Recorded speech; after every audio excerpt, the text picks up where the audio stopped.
My wife refilled my wine the night my brother tried to take my name from me.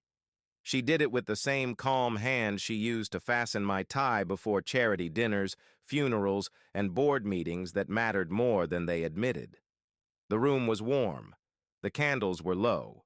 Rain pressed softly against the tall windows of our house above Florence, and the long dining table shone with crystal, silver, and inherited restraint. My father had been dead for 19 days. That was why everyone had come. Not for grief. Grief had already done its private work by then. They came for the first family dinner after the burial, for the settling of posture, for the visible choreography of continuity. My father had built Valley Leather from a single workshop with 6 men and a stitched ambition into a house known across Europe. Bags, shoes, belts, travel cases. Old craft sold in quiet rooms to people who liked calling expense an appreciation of heritage. My father used to say luxury was simply the art of charging extra for memory. He had also said blood was the cheapest thing in any family. I had laughed the first time he told me that. I was 24 and still believed money made betrayal less likely because it made life easier. Age corrected me. At that table sat the people I had loved longest. My wife Elena, elegant as ever in black silk, her expression measured into sympathy. My younger brother Adriano, charming in the easy way men become charming when they learn early that other people mistake ease for innocence. 2 board members, our family solicitor. My daughter Clara, home from London with shadows under her eyes from the last-minute flight and the worse burden of losing the grandfather who had taught her to draw with a silver pencil on craft paper. At the far end of the room, my father's portrait looked down at us with the particular severity painters give the rich. Elena set the bottle beside my glass and touched my wrist. "Drink," she said softly. "You haven't eaten enough." There was tenderness in her voice, or something that knew how to imitate it. I thanked her and lifted the glass. Adriano waited until the main course had been cleared and Rosa had taken away the last of the plates. Only then did he reach into the inner pocket of his jacket and place a folder on the table as delicately as if he were setting down a prayer book. I did not touch it. "What is that?" I asked. He gave me the smile he had been using with banks for 10 years. White teeth, relaxed jaw, the smile of a man already standing in the future he has chosen for everyone else. "A temporary solution," he said, "for the company, for the family." Across from me, Elena lowered her eyes. Not in surprise, in timing. That was the first moment I knew. Not everything. Not yet. But enough. A betrayal does not arrive all at once. It enters the room before you understand it. It arranges the air. It waits for your body to notice what your mind would rather postpone.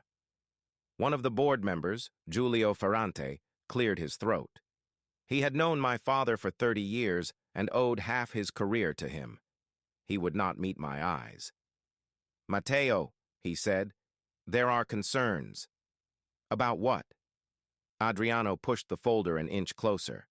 "Liquidity, leadership continuity, the French acquisition talks, the Artisans' Pension Fund. We need stability right now, not uncertainty. You've had a terrible loss. No one is blaming you for that." I looked at him for a long second. "Then what are you blaming me for?" Elena spoke before he did. "No one is blaming you," she said. "But the last month has been difficult. You've missed calls. You've forgotten meetings. You signed the Livorno distribution amendment without reviewing the addendum." I turned to her. "You asked me to sign that in the hospital parking lot after my father's second stroke." "That is exactly my point," Adriano said smoothly. "You haven't been yourself." Clara looked from him to me and back again, confused, frightened, still too hopeful to understand the shape of what was happening. I opened the folder. Inside was a proposal for temporary medical leave. 3 months. Operational authority delegated to Adriano as interim managing director. Joint financial oversight by Elena and the board. A clause allowing the company to restructure certain family voting rights in the interest of lender confidence. I read it twice. Then I closed it. No. Adriano folded his hands. Read it again. I understood it the first time. Elena leaned toward me, voice gentle enough that anyone watching from a distance would have mistaken it for care. Matteo, this is not punishment. No, I said. It's theft with softer tailoring. Silence took the table. Giulio looked pained. Another board member, Livia Bassi, suddenly became fascinated by the stem of her glass. Clara spoke quietly. What is this? No one answered her immediately, so I did. This, I said, keeping my eyes on Adriano, is your uncle trying to use your grandfather's funeral flowers as cover for a coup. Don't be dramatic, Adriano said. He hated drama unless he was directing it. Then speak plainly, I said. You want control. Say it. He sat back. For the first time that night, something colder came into his face. I want the company to survive you, he said. It was not loud. That made it worse. Clara inhaled sharply. Elena reached for my hand. I moved mine first. That small gesture changed the room. It told them I understood more than they had planned for. Not everything, but enough to become inconvenient. Adriano went on. Our lenders are nervous. Paris is pressing for an answer on the licensing deal. There are irregularities in the pension reserve. The export insurance renewal was mishandled. We cannot afford hesitation from the top. The top, I said, is me. For now. He let the words rest there. I looked at Elena again. I had known her 26 years. 23 as my wife. I knew the line of her neck, the shape of her silence, the exact way she folded bad news before delivering it. I had loved her in apartments with no air conditioning, in hotel rooms during buying season, in the exhausted years when Clara was small and we both pretended we were less afraid than we were. I had watched her become fluent in rooms built to diminish women and then better than most men inside them. I had also missed things. That was becoming clear. How long? I asked her. She held my gaze, but only barely. Matteo, how long have you been planning this? Her mouth tightened. Adriano answered for her. Long enough to know it was necessary. The room blurred for a moment, not from weakness, but from the violence of restraint. My father had once told me that the first instinct after betrayal is almost always the one that ruins the injured party. Shouting, striking, begging, confessing pain to people who have already priced it. I stood. Clara stood with me. Papa, it's all right, I said. It was not all right, but she needed the sentence. I took the folder and slid it back across the table toward Adriano. If you want my company, I said, earn your own. He smiled without warmth. It may no longer be your decision. Then I left the dining room with my daughter beside me, and every pair of eyes in that house following our backs. I did not slam a door. Men who slam doors announce defeat too early. I went to my study, poured the untouched wine into the sink, and stood there with both hands on the marble while my daughter waited in the doorway. What was that? She asked. I turned to face her. Clara was 21, clever enough to see structure in buildings before they existed, and still young enough to believe adults eventually become honest if pressed hard enough. I'm not fully sure yet, I said, but it is not about grief. She took a step closer. Mama said you've been making mistakes. And do you believe that? She hesitated. That hurt more than I expected. I think you've been distracted, she said carefully. Grandpa was dying. That would distract anyone. Yes. She searched my face. Are you all right? No one asks that question cleanly when there is money in the room. Not even the people who love you. I will be, I said. It was close enough to truth to survive the night. After she went upstairs, I stayed in the study until past midnight. I reviewed emails, bank memos, draft agreements, internal notes. I found nothing conclusive and too many things that now looked wrong. threads, timing. Small decisions I had let pass, because grief makes even intelligent men outsource their attention. At 1 in the morning, I went to our bedroom. Elena was awake, sitting at the edge of the bed in a robe the color of wet stone. She did not turn on the lamp when I entered. Light from the courtyard outside cut pale bars across the floor. "I didn't want it to happen like that," she said. I laughed once, not because anything was funny. "Like what?" I asked. "At dinner? In front of our daughter? Under my father's portrait?" She looked tired, genuinely tired. I do not deny her that. Betrayal costs the betrayer too, just not in the same currency. "You've been impossible to reach," she said. "Banks want answers. Adriano has been carrying too much." "Adriano has been carrying ambition," I said. "Do not confuse the two." She stood. The robe slid slightly at one shoulder. There was a perfume on her I did not recognize. Not strong. Just present enough to feel like a detail I should have already known how to read. "Matteo," she said quietly, "please don't force this into something ugly." I looked at her for a long time. "Ugly," I said, "begins when a wife helps her husband's brother prepare papers to cut him out of his own house. It is not your house alone." That sentence, that precise sentence, not the timing, not the board, not the folder. That was what killed the last of my uncertainty. I said nothing else. I slept in the guest room.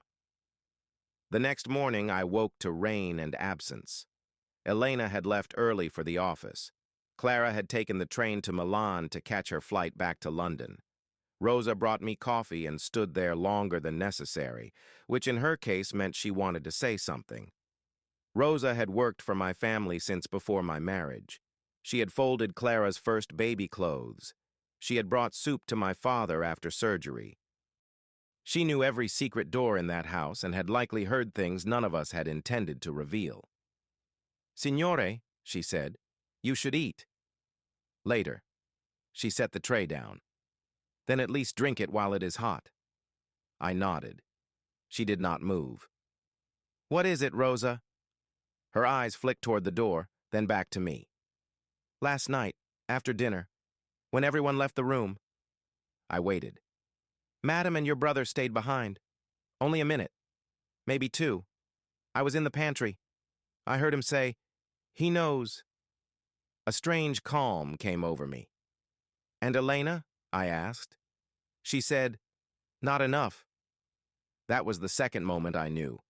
Not because it proved an affair, not because it solved the company, but because it revealed alignment. That private language of conspirators. The confidence, the compression, the absence of surprise. Rosa hesitated again. "There is one more thing." "Yes?" "3 nights ago, your wife left the house after midnight. She said she was going to the office because of the Paris call. But this morning, when I sorted the laundry, I found a valet ticket in her coat pocket." She reached into her apron and handed it to me. "Hotel Santa Lucia, 2:31 in the morning." I looked down at the slip of paper. A small thing. A simple thing. Enough. "Thank you," I said. Rosa gave a slight nod. "Your father used to say when wolves come into a house, they first try to make the dogs sleep." I almost smiled. "Yes," I said. "He did." By noon, I had called Miriam Orsini. Miriam had been my father's external counsel for 28 years and his personal executioner in all matters requiring patience dressed as paperwork. She was 61, silver-haired, exact, and impossible to charm once she had decided not to be. My father trusted very few people. Miriam was one of them. When my mother died, she handled the estate. When Adriano nearly wrecked the company at 30 with a leveraged expansion into Dubai, Miriam buried the documents that would have humiliated him publicly because my father asked her to save the family. She arrived at 3 in a navy coat with rain on the shoulders and took my study as if it were a courtroom. "Tell me what happened," she said. I did. She listened without interruption, which was one of the ways she intimidated men more effectively than shouting ever could. When I finished, she took off her glasses, cleaned them with a square of linen, and said, "Do you want my honest view or the soothing version?" "The honest one." "They're moving too fast for this to be spontaneous." I nodded. She set the glasses back on. "And if Adriano is invoking pension reserve irregularities, either he has discovered a problem he now wants to weaponize against you, or he created one and requires operational control before you find it." "Elena?" Miriam's expression did not change. "Whether she is with him emotionally is your problem. Whether she is with him legally is mine. There are friends who comfort you. Miriam never wasted time on comfort when structure was available." "What do you need from me?" I asked. "First, you sign nothing. Second, you say nothing that can be characterized as instability, threat, or confession. Third, you give me full access to everything from the last 18 months. Emails, internal approvals, side letters, debt covenants, board minutes, private WhatsApp chains if you still have them." "I do." "Good. Fourth," she said, "we assume there is more." "There is always more." "Yes," she said. "That is why families are so profitable for lawyers." She left with 2 archive boxes, my laptop clone, and enough information to start dismantling whatever they had built. That evening, Elena came home late. She stood in the doorway of the study and watched me as if I were an object whose function had recently changed. "Rosa said Miriam was here," she said. "She was." "For what?" "I thought I might enjoy my own lawyer if everyone else is already using theirs." A small flicker crossed her face. Annoyance, perhaps, or the first scent of risk. "This does not need to become war," she said. "Then perhaps your brother-in-law should not have launched it over Veal." She exhaled slowly. "You're making this harder." "No," I said. "I'm making it visible." She went quiet. In the old years, silence between us had held warmth, shared fatigue, practical understanding. Marriage is built mostly from the tolerable forms of silence. By then, ours had become administrative. "You think there's something between us?" she said at last. I looked up from the ledger in my hands. "Yes." Her face did not break. That told me more than denial would have. "You are grieving," she said, "and you are lying." She left the study without another word. 3 days later, Miriam returned with Farid Benali. Farid was a forensic accountant with a careful beard, unreadable eyes, and the posture of a man who had spent most of his career leaning over numbers while executives lied at him from expensive chairs. He placed a slim laptop on my desk and opened a spreadsheet that seemed, at first glance, like any other set of flows and balances. Then he began to speak. "There are 3 companies tied loosely to Vali through procurement and freight handling," he said. "All ordinary enough on paper. One in Lugano, one in Marseille, one in Luxembourg. They began receiving unusually high consulting and distribution fees 11 months ago. Small at first, then aggressive." "How much?" He clicked. "Just under 8.4 million euros in total exposure so far, direct and indirect." My body stayed very still. My hands did not. "Who owns them?" "Layers," Farid said. "But the Marseille entity routes through a holding vehicle whose beneficial interest points toward a trust managed by the same boutique office that administers Elena's personal investment portfolio." I stared at the screen. "And the others?" "Less direct. But the Lugano company signed a warehouse transition contract using digital authorization from your office at times you were verifiably elsewhere. One authorization was executed while you were in Vienna at the luxury conference, another while you were with your father in hospital." "Forgery?" "Or credential misuse," Miriam said. "The distinction matters to courts, not to me." Farid kept going. There were irregular transfers from the artisan's pension reserve into short-term instruments that had no business touching a conservative fund. There were rushed inventory valuations making the French licensing proposal seem more urgent than it truly was.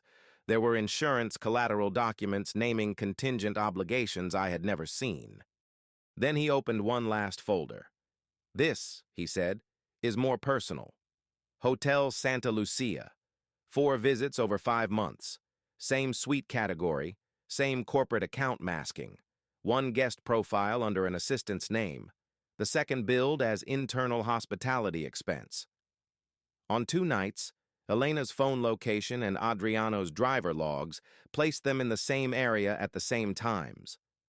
I looked away from the screen. Miriam did not lower her voice. "I'm sorry," she said. It was the only soft sentence I got from her that week. "Is that all?" I asked. Farid exchanged a glance with her. "No," he said. "There is one more line item you should see." He opened a trust statement. My daughter's name was at the top. Clara Valley Educational Trust. I felt my throat close. "Tell me exactly," I said. Farid did. 3 withdrawals over 7 months, justified internally as temporary liquidity bridge instruments. The authorizations carried board-side support notes initiated through Elena's office and operational urgency memos tied to Adriano's Paris expansion push. The money had not disappeared entirely. It had been moved, rolled, disguised, and partially returned. But it had been touched, used. They had used my daughter's future as breathing room for their theft. I stood so quickly my chair struck the wall. Miriam remained seated. "This," she said, "is where restraint becomes useful." I turned away from them and went to the window. Below, the late afternoon rain made the stone courtyard look almost black. I heard my father's cane on those stones in my mind. Slow, stubborn, unforgiving. He had loved the company more openly than he loved his children, but he had loved us in the only vocabulary he trusted: continuity, discipline, protection from outsiders. He had always believed the danger would come from the market, competitors, the cheap appetite of private equity. He had underestimated intimacy. "What do they want?" I asked. "Control before discovery," Miriam said. "Likely a quick transaction. Paris or one of the bigger groups. Enough restructuring to bury the trail under integration. And perhaps," she added, "to characterize you as unwell before you contest anything." Farid closed the laptop halfway. "There are references in internal drafts to a capacity narrative. That phrase is not mine." I turned back slowly. "A what?" "A strategy memo from Elena's communications head to outside reputation advisors. It discusses compassionate transition planning should you require health-related withdrawal from public duties." Of all the things they had done, that was the one that nearly broke my restraint. Not the affair, not even the money. The plan to turn my grief into their explanation, to sand down my removal until it looked considerate. "They want me diminished," I said. "They want you interpretable," Miriam corrected.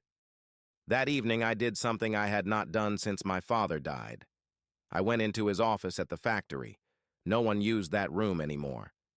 After the funeral, staff passed it the way Catholics pass a side chapel, carefully, with a small inward motion. The desk still held his brass lamp, his blotter, his hard candies, the leather tray where he kept unanswered letters. His coats were gone. That made the room feel more haunted, not less. I sat in his chair. There are fathers who leave affection. Mine left systems. I opened drawers, old correspondence, draft contracts, artisan notes, a list of names from 1987. Nothing, then something. At the back of the bottom drawer, beneath samples from a discontinued saddle line, I found a sealed envelope with my name written in my father's hand. I opened it there. "Matteo, if you are reading this, then either I am dead or you have finally learned that trust is best given in portions. The letter was only 2 pages, typical of him. He never believed length improved truth. He wrote that he had long suspected Adriano lacked the patience required to inherit stewardship without supervision. He said charm and appetite made a dangerous marriage in business. He admitted, in the stingiest possible language, that I had more of his temperament and therefore more of his burdens. Then came the part that mattered. 3 years earlier, after Adriano pushed for a private debt arrangement my father considered reckless, he had amended the company foundation charter through a dormant clause tied to artisan welfare protections. Under specific conditions, suspected fraud, misappropriation of reserve funds, or attempted transfer of controlling family authority during bereavement, the chair of the Artisan Heritage Foundation could trigger an emergency governance freeze. The chair, according to the addendum, was not me. It was Clara. My father had made my daughter the quiet failsafe against his sons. I sat there a long time with the letter in my hands. He had never told me. I understood why. If he had, I would have resisted. I would have called it theatrical, paranoid, unfair to Adriano. My father understood that the people best suited to preserve a structure are often the last to believe it needs protecting. I took the letter, locked the office, and drove back to the house in darkness. That night, Elena did not come to our bedroom. The next morning, I told everyone I was leaving Florence for a week. I told the board I needed air, distance, silence. I let Giulio hear that my doctor had recommended rest. I let Livia see me looking tired. I let Elena believe my movements had grown inward and erratic. I packed a small bag, kissed Rosa on the cheek, and drove south toward the old family villa near Siena that no one used anymore except during harvest dinners. I was not seeking rest. I was creating room. For 11 days, I stayed there with Miriam, Farid, 3 secure hard drives, and a growing file thick enough to destroy reputations that had taken decades to tailor. We worked in the library with the shutters half closed against the heat. I slept badly and shaved less often. From Florence came carefully managed updates. Adriano had stepped into temporary expanded responsibility. Elena was handling media. The board was grateful for my discretion. Rumors had begun that I was exhausted, medically fragile, perhaps nearing collapse. An article in a trade publication mentioned leadership transition at Valley as if it were already inevitable. Good. Let them build the stage. In that villa, I read more truth in 10 days than in the previous 10 years. There were emails between Adriano and Elena that did not say love, but said everything around it. Timing, hotel rooms, private jokes too intimate for innocence. There were messages about Clara, coldly strategic, discussing how to keep her emotionally aligned and insulated from Matteo's paranoia. There were side letters about the Paris licensing group and a planned share conversion that would have made Adriano indispensable once I was publicly retired. There was also a draft media statement never sent, expressing my family's deep concern for my health. My health. It is strange what wounds the male ego chooses. Not the adultery, not the theft, the reduction, the repackaging of a life into a manageable statement written by someone you once trusted with your sleep. On the 5th day in Siena, Clara called. I stared at the screen before answering. "Hello, love?" Her voice was cautious. "Where are you?" "In Tuscany." "Why didn't you tell me?" "I am telling you now." Silence. Then, "Mama said you needed a break." Of course she did. "And what do you think?" I asked. "I think no one is saying anything clearly." She sounded tired. Older than 21. I sat down on the edge of the bed with the phone at my ear and looked out through the shutters at the cypress trees standing in still heat. "That is true," I said. "Listen to me. I need you to trust me for a little while, even if you are not sure why." She did not answer immediately. Finally, she said, "Did you take money from my trust?" There it was. They had reached her already. No, because Mama said there were timing issues, that you borrowed against things and it was temporary and Uncle Adriano was trying to fix it. I closed my eyes. Clara, I did not touch your trust. Another long silence. I don't know who to believe, she said. That sentence was fair. It also cut like wire. Believe this, I said. I have never once used your future to preserve my pride. I heard her breathing. Then quietly, that sounds like you. It was the closest thing to faith I had been given all week. Come to Florence on the 24th, I said. There will be a board presentation. Be there, no matter what your mother says. What's happening on the 24th? An unveiling, I said. I hated myself a little for the line.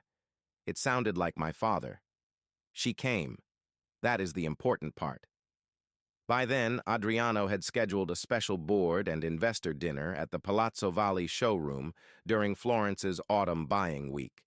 The pretext was optimism, a transitional message, steady leadership, Paris in attendance, several journalists, a few lenders, enough witnesses to turn governance into theater. Adriano loved rooms like that, rooms where power could be announced in neutral colors. I arrived 12 minutes after the dinner began. No one had told them I would. The palazzo glowed against the street, windows lit, staff moving soundlessly behind the high glass. Inside, the showroom smelled of leather, old wood, and expensive perfume. Our current collection sat on raised platforms under warm light like offerings to gods with excellent credit. Conversations shifted as I entered. I had chosen my father's dark suit, the one that made me look more like him than I liked. Elena saw me first. The color left her face, then returned in a controlled wash. Adriano turned more slowly. For 1 second, just one, I saw fear. Real fear. It did not suit him. Giulio stepped forward. Matteo, we weren't expecting— No, I said. That was the point. Clara stood near the back beside one of the columns. She looked from me to her mother. I held her gaze only long enough to let her see that I was standing straight and entirely awake. Adriano recovered first. He always did. Brother, he said, spreading his hands, I'm glad you came. We were all concerned. Keep the concern, I said. You'll need it. A few of the guests laughed uncertainly, unsure whether they were witnessing family friction or something more expensive. Elena came toward me in a dress the color of black wine. She stopped just close enough that only I could hear her. What are you doing? She asked. Ending the confusion. Her eyes sharpened. Not here. Where you planned it is where we will finish it. There is a quality to public betrayal that makes private mercy feel dishonest. They had chosen witnesses for my decline. I chose them for the correction. At 8:30, Adriano tapped his glass and took the floor. He spoke beautifully. He thanked the staff, honored my father, praised resilience, mentioned temporary strain, enduring values, strategic alignment, new chapters, and the obligation to protect Valley's future with clear-eyed leadership. Then he turned toward me with a softness so rehearsed it almost deserved applause. My brother Matteo, he said, has carried more than anyone should have to in recent months. We love him. We honor everything he has given this house, and for that reason, that's enough, I said. I did not raise my voice. I did not need to. Rooms like that are built to hear low voices. Every head turned. I stepped forward into the light between the display platforms and the long table set for the final course. My brother, I said, has always been excellent at speaking about love when he means leverage. No one moved. Adriano smiled thinly. Matteo, perhaps this is not the right room? I asked. You decided it was the right room to bury me, so let us not become delicate now. Elena's face had gone still in the dangerous way some people manage when their inner calculations accelerate. I looked at Giulio, then at Livia, then at the lenders, then at the journalists who had begun, with discreet hunger, to understand that the evening had improved. For 6 months, I said, money has been moved out of this company through shell entities tied to internal authorizations I did not make. Pension reserves were exposed. My daughter's trust was treated as temporary liquidity. My signature was misused. My health was drafted into a communication strategy. And while these things were being arranged, my wife and my brother were arranging themselves. There are silences that feel like impact. This was one. Adriano laughed once, too quickly. Careful, he said. You sound unwell. Convenient diagnosis, I said, especially from a man billing hotel rooms to corporate hospitality. The first journalist lowered her glass. Elena spoke at last. Stop this. I turned to her. No, I said. You had 23 years to avoid this room. Then I nodded once toward the side entrance. Miriam entered with Farid, 2 officers from the Financial Crimes Unit, and an auditor from our foundation board. Behind them came Clara. She was pale, but she walked without hesitation. Miriam did not waste ceremony. Before any further misrepresentations are made, she said, let the record reflect that the Artisan Heritage Foundation has invoked Clause 17 of the amended governance charter, effective immediately. All transfers of voting control, executive authority, reserve movement, and licensing commitments are frozen pending investigation. The room broke into murmurs. Adriano stared at her. On whose authority? Clara answered. Mine. I watched his face when he heard her voice. That was a private pleasure, I admit it. Not joy, not triumph, recognition. The moment a man realizes the child he patronized has become the wall he cannot walk through. Elena turned to Clara so fast the movement seemed involuntary. What did he tell you? Clara did not look at her mother. I read enough myself. Farid opened a slim case and handed printed summaries to the lenders and board. Miriam gave one to each officer. No theatrics, just paper. Paper ruins more people than bullets ever do, though less romantically. Adriano tried one final tone. This is a misunderstanding blown into performance. Matteo is grieving and paranoid. We were protecting the company. By sleeping with my wife or by stealing from my daughter? I asked. Choose one lie. 2 at once makes the evening untidy. A few people looked away. Elena took a step toward me, her voice low and sharp now, all public softness gone. You think this makes you noble? No, I said. Only accurate. That hurt her. I saw it. Not because she loved me in that moment, because she had been reduced from strategist to participant. Exposure is humiliating mainly because it is clarifying. One of the officers moved toward Adriano and asked for his phone. He refused. She repeated the request. He looked around the room as if waiting for someone to rescue stature from evidence. No one did. Giulio sat down heavily in the nearest chair. Livia covered her mouth.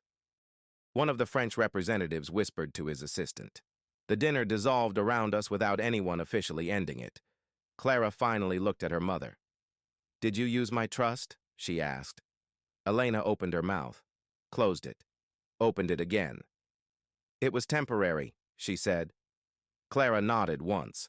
There is no sound more final than a child hearing exactly who her parent is.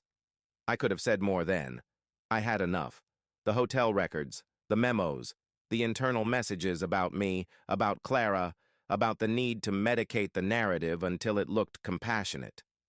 I had an audio clip, too, from a call Farid preserved, in which Adriano told a banker I was softening, and Elena said I was too proud to notice the room has already turned. I did not play it. Revenge tempts you toward excess. The extra cut, the humiliating flourish, the line everyone remembers. But there is a point where clarity becomes cruelty, and cruelty starts making the injured party resemble the thing that injured him. I was close enough to that line already, so I stopped. Miriam, I said, take over. And she did. I walked away from the center of the room and stood beside a display case holding a travel bag from our heritage line. Stitching my grandfather's workshop had invented. Calfskin the color of old tobacco, something solid from a family that had become anything but. From there, I watched the rest. Phones surrendered, questions asked, board members separated into corners, lenders speaking in urgent, quiet bursts. Elena sitting down at last, not because she had accepted anything, but because her knees had likely stopped negotiating with her. Adriano still standing, still trying to look like a man in discussion rather than a man in collapse. Clara came to stand beside me. For a moment, neither of us spoke. Then she said very quietly, "You should have told me sooner." I looked straight ahead. "Yes. Did you know about them?" "Only recently." "And if grandfather hadn't left that clause?" I let the silence answer first. Then, "I would have found another door." She nodded. "I hated you for 3 days," she said. "I know. I'm not finished being angry. I know that too." After a while, she slipped her hand into mine the way she had done as a child crossing streets in Rome, Paris, New York, whatever city buying season had dragged us through that year. Her hand was no longer a child's, but the gesture was. That was all the forgiveness I got that night. It was enough. The investigations lasted months. Adriano resigned publicly before he was formally removed. Men like him always prefer language suggesting agency.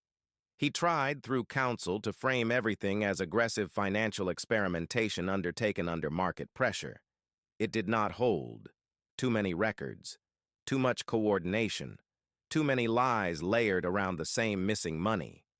Elena left the house within a week of the board dinner. Not for him, as far as I know. Not for me, either. She took an apartment near Porta Romana and sent a note through her lawyer asking for discretion. For Clara's sake. I laughed when I read it. Then I put the note away because laughter alone is an empty form of grief. Our divorce was quiet in the way only very expensive misery can be quiet. No screaming, no broken objects, no public spectacle, just signatures, disclosures, valuations, and the slow administrative dismantling of a life two people once believed was the same thing. Clara did not speak to her mother for 4 months. That was between them. I never encouraged it. I never discouraged it. Parents like to think children want purity from them in moments like that. They do not. They want honesty without recruitment. I gave her what I could. The company survived. That sentence requires explanation, because survival is not the same as victory. We kept the workshops. We protected the pension reserve after painful restructuring. Paris withdrew. Good. I no longer wanted their money, not at that price. 2 board members resigned. 1 lender reduced exposure. We had a difficult winter. There were headlines, rumors, board gossip across the luxury trade. Our sales dipped, then steadied. Customers will forgive scandal faster than families will, especially if the stitching remains excellent. I remained managing director for another 18 months. Then I did something my father would have called sentimental weakness, and my grandfather might have called justice. I shifted meaningful ownership into a long-term employee and artisan trust. With strict family limitations and independent oversight, no brother could charm his way around again. Some thought it vindictive. Some thought it wise. It was both. Revenge becomes cleaner when you turn it into structure.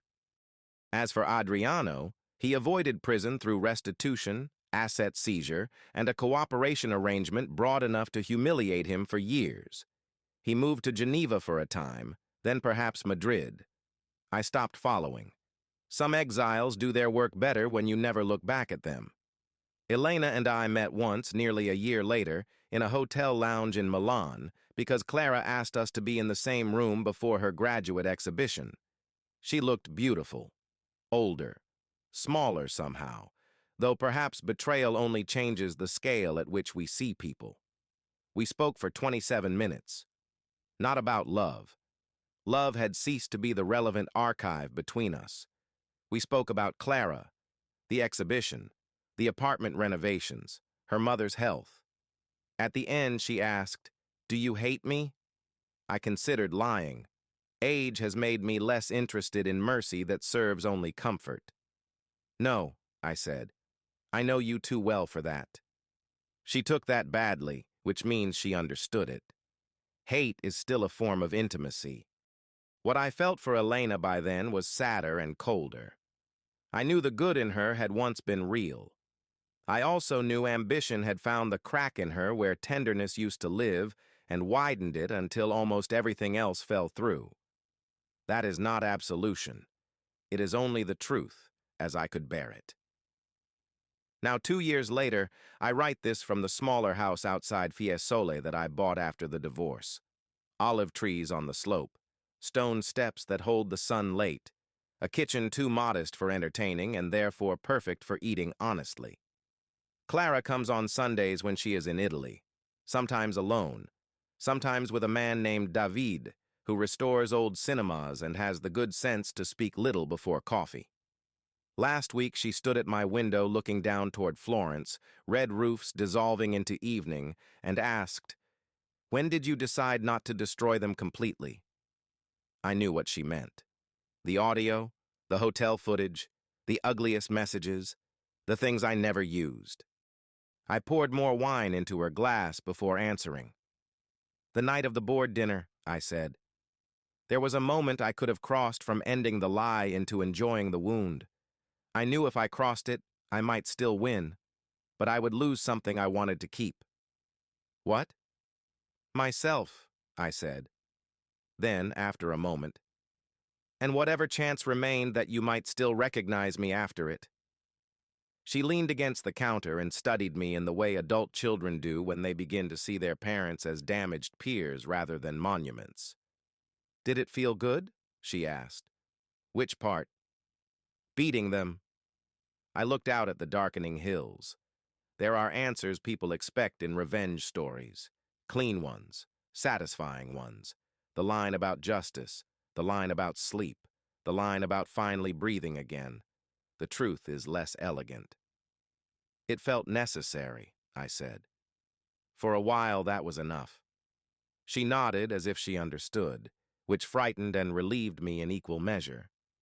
After she left that night, I stood alone on the terrace until the lights in Florence came on one by one. The city looked almost tender from that distance. Distance lies beautifully. Up close, every family has a locked room, every marriage a ledger, every company a story it tells about itself that usually leaves out the cost. My father was wrong about some things. He believed control could save love if exercised firmly enough. It cannot. Love either survives power or it kneels to it. Once it kneels, it becomes arrangement. But he was right about this. Blood is cheap, loyalty is expensive, truth more so.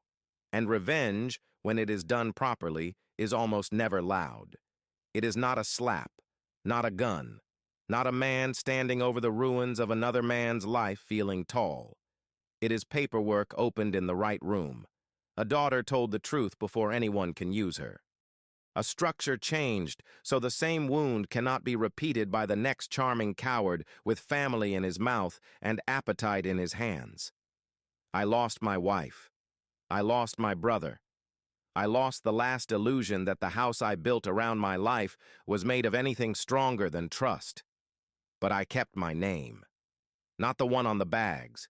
Not the one on the invoices. The real one. The one a man hears in himself when the room goes silent and he still refuses to kneel. That was all revenge ever meant to me in the end. Not their ruin, my refusal.